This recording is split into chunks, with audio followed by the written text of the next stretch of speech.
qu'un clandestin algérien sous OQTF squattait en toute impunité depuis plusieurs jours mon bien locatif. Vous me direz... Nuit du 9 avril 2026, à l'Assemblée nationale, le député Thibaut Monnier fait une révélation stupéfiante. Lui-même a été squatté chez lui par un clandestin sous OQTF. Alors, il règle ses comptes avec la gauche. Monsieur le Président, Monsieur le Ministre, Monsieur le rapporteur, chers collègues, combien de temps encore allons-nous rédiger, examiner et voter de petites lois qui effleurent la lutte contre ces fléaux nationaux que sont le squat et les impayés locatifs? Combien de fois allons-nous rafistoler, à coups de mesurettes, le droit pourtant inviolable et sacré des propriétaires qui voient le fruit de leur labeur être piétiné à cause du laxisme d'État?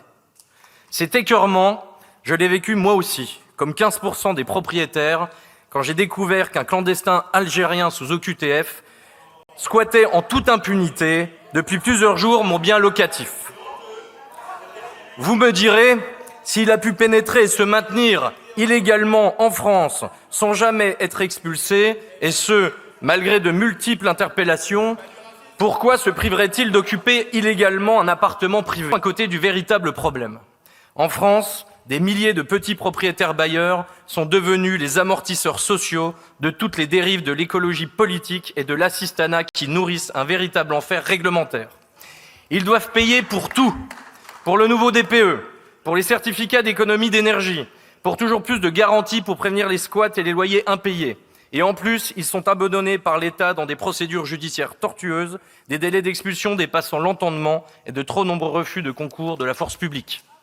Et pourtant, sans ces millions de petits propriétaires, pas d'investissement, pas de construction, pas de rénovation et à la clé, pas de logement. Alors, chers collègues, j'assume de dire ici que le droit au logement, érigé au rang de principe constitutionnel, est devenu le droit au squat, à la spoliation, à la dégradation et a entraîné la décrépitude avancée du droit de propriété. Collègues de gauche, votre pseudo-humanisme ne protège pas les locataires. Non, il dissuade les propriétaires de louer leurs biens immobiliers. Il nourrit la vacance locative et pénalise des millions de locataires honnêtes qui doivent fournir toujours plus de garanties pour que leur dossier soit accepté. Vous avez choisi votre camp, celui de la fraude documentaire, de l'anéantissement du droit de propriété. Vous êtes les alliés objectifs des 7000 squatteurs qui pourrissent la vie des petits bailleurs. Votre soif de réquisition, d'expropriation, de plafonnement des loyers ne fera jamais une réponse crédible à la crise du logement. Vous ne serez jamais les alliés ni des locataires, ni des petits propriétaires qui ne supportent plus le sentiment d'impunité qui règne chez les fraudeurs. Des millions de propriétaires abandonnés par l'État, une gauche accusée de couvrir les squatteurs. Et vous, de quel côté êtes-vous? Dites-le en commentaire.